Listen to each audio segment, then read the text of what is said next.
After a while, I stopped crying. Old Elroy reeled in his line, said, "Ain't biting," turned the boat around and took me back to the Minnesota shore. I went to my cabin, he went to his, and I never saw him again. I went to bed that night. When I woke up, he was gone.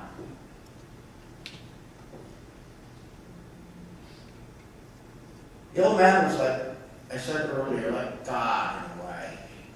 He was silent, but he was present, without issuing declarations about how we should comport ourselves and what we should do, but just there. The way the memory of my dad is now there, my mom is there, even though they're not speaking anymore, they're there. The way the people in your lives, if they may be gone, are there. I waited around for him the next morning. His pickup was gone. I waited probably an hour, quite a while. I mean, it didn't come back.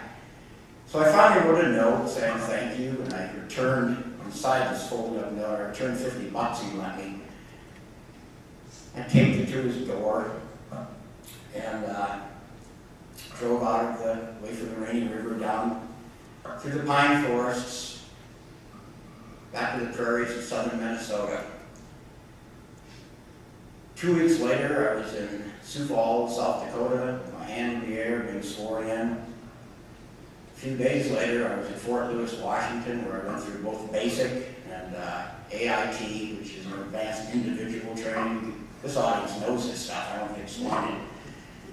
And I don't know, 10 weeks later, something like that, I was in Vietnam.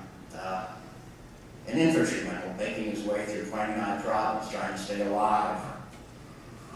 Why do I tell you this story at this kind of length? Well, partly it is a reading, and I was expected to read. It's, for those of you who know on the Rainy River, the story in the book, I'm sure you recognize virtually everything in the story. But it's a different thing to have somebody looking at you, not looking at the page, and trying to retell the story, to give a personal human dimension to it. That it's literature in one sense on the page, but in another sense, it's also it's human. It has to do with a particular human being who's now up before you. In his baseball cap, in his blue jeans, and a tie I was really reluctant to put on. I did it anyway for you guys. I know I'm in Georgia.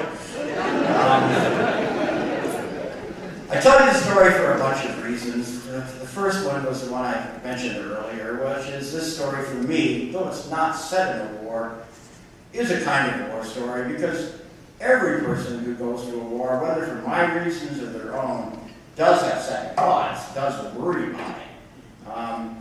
Am I doing the right thing? Not just is the war right, but am I doing the right thing? We all worry about getting killed, and we certainly worry about getting killed in causes that we don't totally believe in.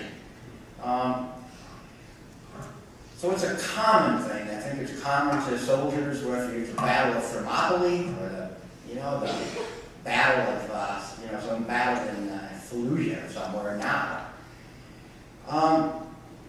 The issue of courage is really close to my heart, because it's not just a physical matter.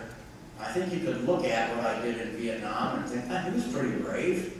Walked through rice paddies and pulled the trigger, and, didn't fall out. Kept myself together pretty well. But if you look in my heart and inside my brain, all you would see was a sniveling coward. Guy who thought you did the wrong thing. You should not have come here. Your conscience told you this is wrong.